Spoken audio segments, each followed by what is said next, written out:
A Bruxa de Bell. Antes de começarmos, peço que você ajuste o ambiente ao seu redor. Apague as luzes, aumente o volume e permita que esta história te envolva por completo. O que você vai ouvir agora não é apenas uma lenda. É considerado por muitos pesquisadores o caso sobrenatural mais bem documentado da história dos Estados Unidos. Uma história tão perturbadora que até hoje desafia a lógica, a fé e a razão humana. Esta é a verdadeira história da Bruxa de Bell, no início do século XIX, em uma área rural isolada do estado do Tennessee. Existia uma pequena comunidade agrícola chamada Adams. Era um lugar tranquilo, onde todos se conheciam e a vida seguia um ritmo simples, marcado pelas estações do ano e pelo trabalho no campo. Foi nesse cenário aparentemente pacífico que a família Bell se estabeleceu. John Bell era um agricultor respeitado, dono de uma grande fazenda e conhecido por sua postura séria e reservada. Ele vivia com sua esposa Lucy e seus filhos,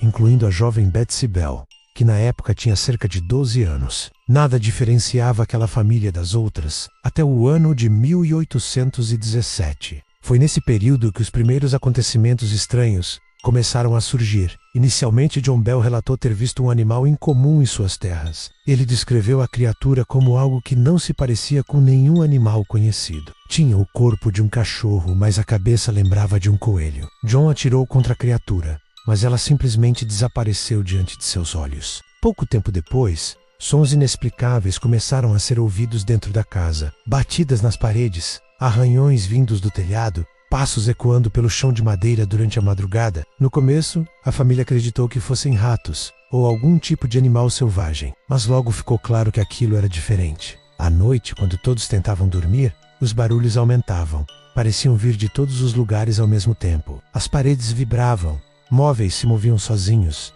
e o silêncio nunca durava muito. O medo começou a se instalar. Com o passar dos meses, os fenômenos se tornaram mais agressivos. Cobertores eram puxados violentamente enquanto as pessoas dormiam. Crianças acordavam chorando após sentirem beliscões e tapas invisíveis. Betsy Bell passou a ser o principal alvo. Ela era empurrada, puxada pelos cabelos e arremessada ao chão por algo que ninguém conseguia ver.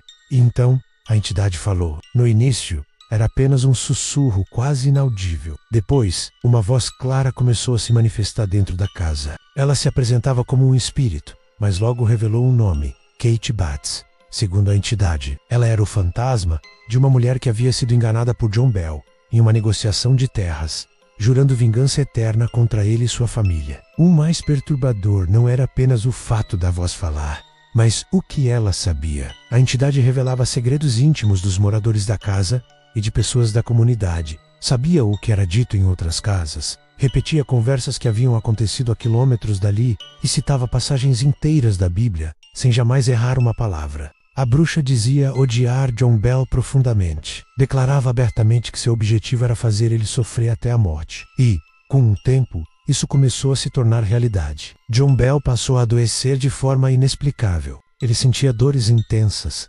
dificuldade para engolir e episódios de paralisia. Nenhum médico conseguia explicar sua condição. Enquanto isso, a entidade zombava dele, afirmando que estava enfraquecendo seu corpo pouco a pouco. Em 1820, John Bell foi encontrado em estado grave. Ao lado de sua cama, surgiu um frasco contendo um líquido desconhecido. A entidade afirmou que aquele veneno havia sido administrado por ela mesma.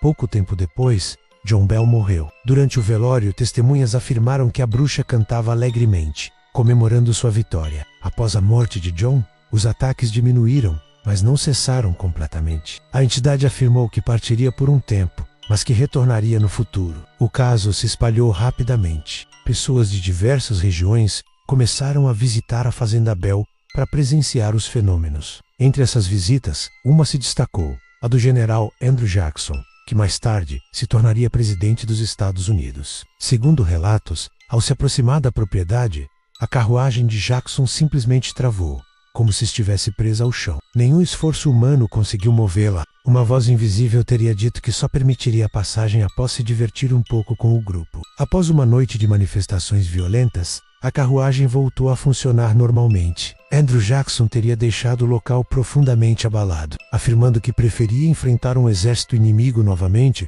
do que a entidade da Fazenda Bell. Décadas depois, Em 1894, o jornalista Martin Van Buren Ingram publicou o livro An Authenticated History of the Bell Witch. A obra reuniu cartas, relatos e depoimentos de pessoas diretamente envolvidas nos acontecimentos, transformando o caso em um dos mais estudados da história paranormal. Até hoje, a antiga área da fazenda abriga a chamada Caverna da Bruxa de Bell. Visitantes relatam sensações estranhas, vozes, sombras e uma presença opressora no local. Equipamentos falham, animais se recusam a entrar e muitas pessoas afirmam sair de lá com a sensação de estarem sendo observadas. A Bruxa de Bell permanece como um mistério sem solução definitiva. Alguns acreditam em histeria coletiva, outros em fraude elaborada. Mas há quem defenda que aquilo foi um dos raros casos de uma entidade inteligente, consciente e cruel, interagindo diretamente com o mundo humano. Seja lenda ou realidade, uma coisa é certa. A história da Bruxa de Bell atravessou séculos, aterrorizou gerações e continua viva até hoje, sussurrando que talvez nem tudo que nos observa esteja disposto a permanecer invisível para sempre. E agora que você conhece essa história até o fim, eu quero saber, você acredita que a Bruxa de Bell foi real ou tudo não passou de uma elaborada ilusão coletiva? Deixe seu comentário aqui embaixo, porque a sua opinião é muito importante para o canal. Se você curtiu esse vídeo, deixe seu like, se inscreva no canal para não perder novas histórias sobrenaturais e compartilhe com alguém que também gosta de mistérios que desafiam a razão. Nos vemos no próximo relato.